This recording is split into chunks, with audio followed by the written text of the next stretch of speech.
So it's pretty common knowledge that BYU is a predominantly Mormon school, with 98% of the university students being Mormon and 90% of the football team being Mormon as well. Students at BYU are required to take at least 14 credits of religion classes during their 4 years, and BYU does its best to mandate their students to practice religion. In fact, some students have actually been expelled for stopping their practice. Now, a lot of student athletes at the university do not practice Mormonism, so I want to take a deeper look into the culture and the relation of the athletic department and the religious requirement at the school. Although BYU is certainly a hub for Mormon athletes, like I said earlier, not all the athletes are practicing Mormons.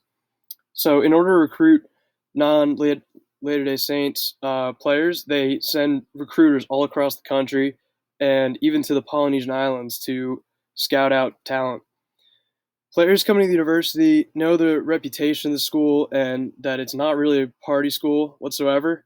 So they make very generous offers to incentivize them, and then they must sign an honor code, which basically states that even though you don't have to practice Mormonism, you must still abide by the values. And some of the things included on the honor code are you're not allowed to drink coffee or alcohol. You're not allowed to smoke or have sex or even grow out a beard during your time at the university. So this is very interesting. BYU has been known to recruit athletes from the Polynesian Islands that are very physically gifted for their football program. And by sending recruiters to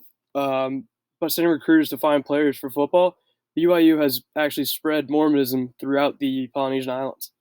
Of the 104,000 people in the American Samoa, 45,000 of them are actually practicing Mormons.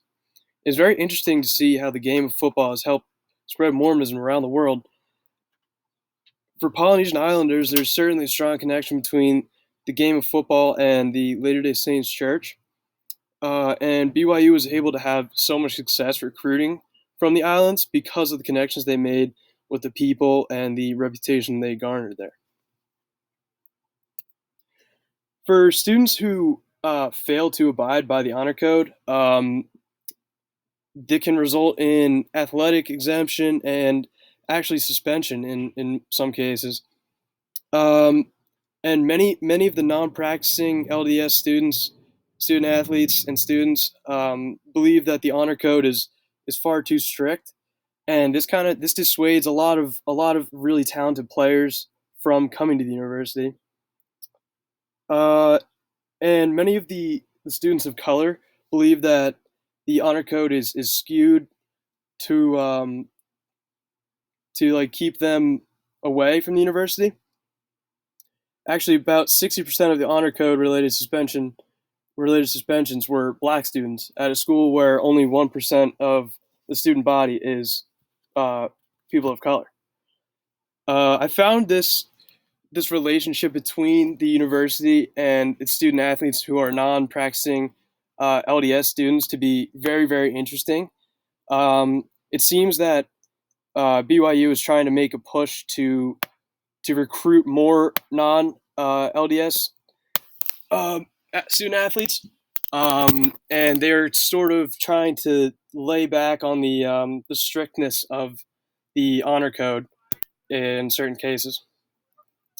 Thank you for listening to my presentation.